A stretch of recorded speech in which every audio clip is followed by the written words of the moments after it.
안녕하세요. 경제학장 박사입니다. 자, 원샷 1, 2, 3 시리즈. 벌써 9번째 시간이네요.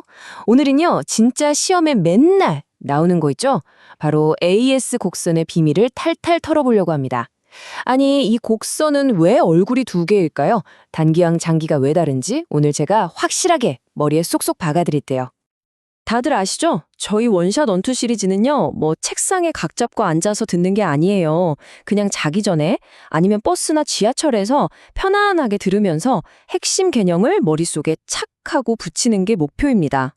오늘도 그냥 편하게 들어주시면 돼요. 자, 그럼 오늘의 주인공 AS 곡선, 바로 총공급 곡선입니다. 이 친구가 좀 특이해요. 단기일 때랑 장기일 때 얼굴이 완전 다르거든요.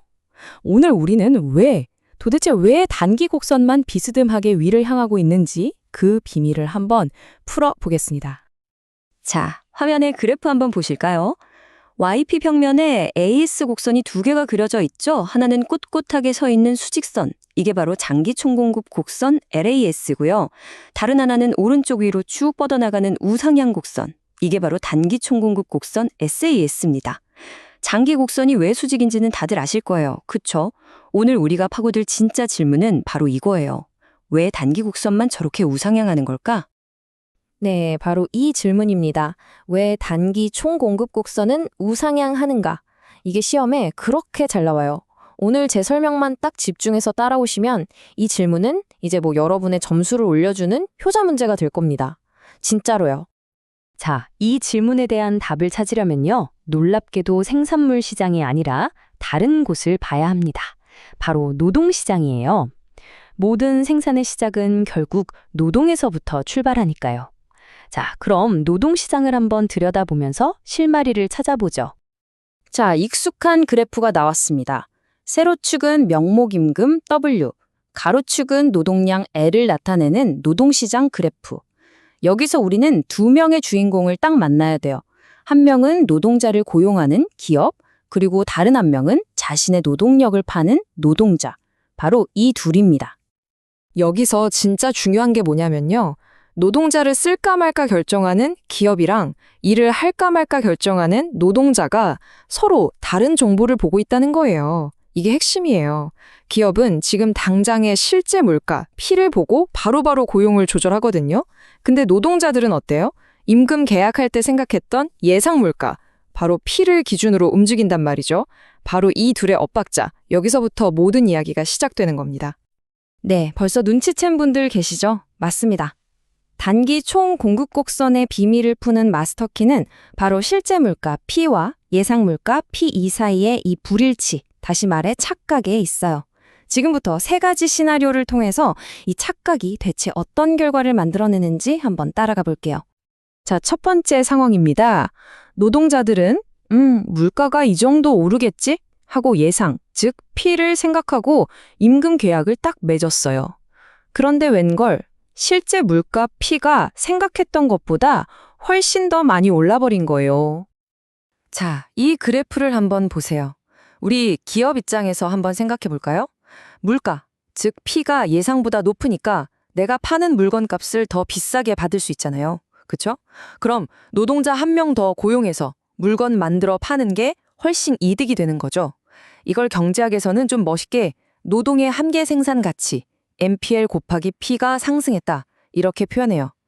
당연히 기업은 고용을 늘리려고 할 거고, 그래서 녹색 노동 수요 곡선 LD가 위로 쭉 이동하는 게 보이시죠? 그 결과 생산량 Y는 이 경제의 잠재력인 YN을 훌쩍 뛰어넘게 되는 겁니다. 자, 두 번째 시나리오. 이번엔 아주 평화로운 상황이에요. 모두의 예상이 정확하게 딱 들어맞은 거죠. 실제 물가랑 예상 물가가 똑같은 경우입니다. 이 그래프를 보세요. 노동자도 기업도 그 누구도 착각하지 않는 완벽한 상태. 이때 경제는 딱 균형을 이루고요. 고용은 자연 실업률 수준에, 생산량 Y는 잠재 산출량, 즉 자연 산출량 YN 수준에 머무르게 됩니다. 이게 바로 우리가 말하는 장기적인 균형 상태라고 할 수 있죠. 자, 이제 마지막 세 번째 시나리오입니다. 이번엔 반대 상황이에요. 노동자들은 물가가 꽤 오를 거라고 기대했는데 실제 물가는 생각보다 별로 안 오른 좀 실망스러운 상황인 거죠. 그래프가 다 말해주고 있죠.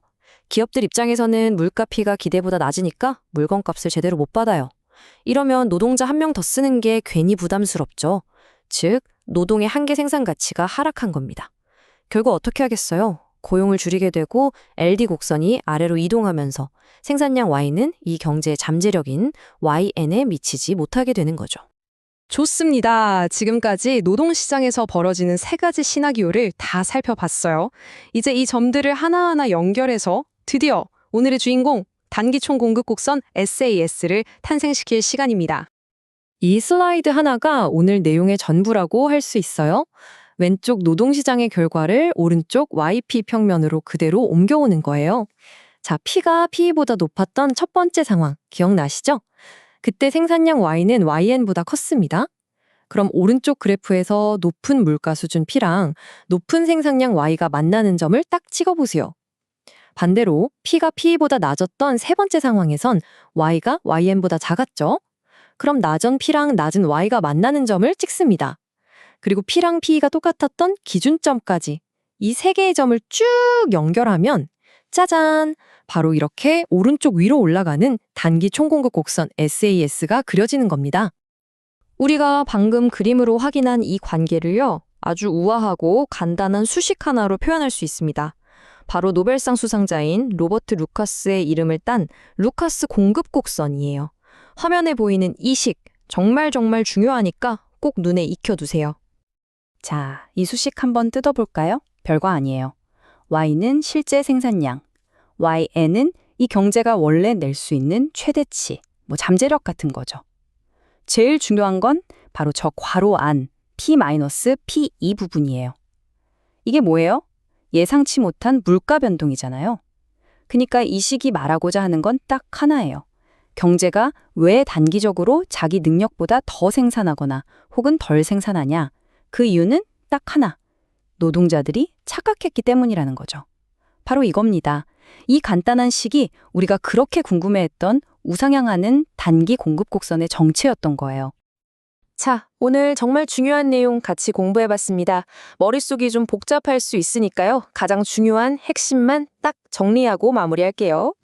오늘 분석의 결론 딱 세 가지입니다. 첫째, 단기 총공급 곡선 SAS는 우상향한다. 둘째, 왜? 그 이유는 노동시장에서 노동자들이 실제 물가 P랑 예상 물가 P2를 착각하기 때문이다. 셋째, 그래서 실제 물가가 예상보다 높으면 기업의 고용이 늘고 산출량은 자연 산출량을 초과하게 된다. 이 세 가지만 확실하게 기억하시면 됩니다. 아셨죠? 수험생 여러분, 경제학 공부하다 보면 이 그래프랑 수식 때문에 진짜 지치고 힘들 때 많다는 거 저도 너무 잘 알아요. 하지만 오늘 우리가 한 것처럼 이렇게 하나하나 원리를 파고들다 보면 어느새 경제학의 큰 그림이 보이기 시작할 거예요. 여러분은 지금도 충분히 잘하고 있고 앞으로도 무조건 잘 해낼 수 있습니다. 제가 항상 옆에서 응원할게요. 힘내세요. 오늘 내용을 들었는데도 근데 이 부분은 좀 더 궁금한데? 하는 게 있다면요.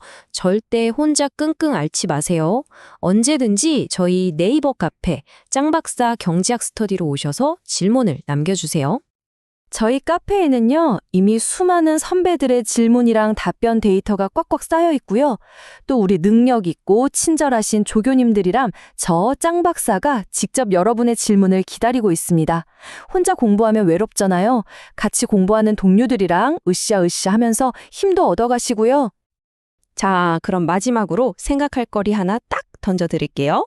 오늘은 실제 물가 P가 변할 때 단기 공급 곡선 위에서 점이 움직이는 걸 봤어요. 그쵸? 그렇다면 만약에 노동자들의 예상 물가 P 자체가 변해버리면 이 단기 총 공급 곡선은 과연 어떻게 될까요? 가만히 있을까요? 아니면 움직일까요? 한번 곰곰이 생각해 보세요. 정답은 다음 분석에서 함께 확인하도록 하겠습니다. 그럼 다음 시간에 더 유익한 내용으로 다시 만나요. 모두 수고하셨습니다.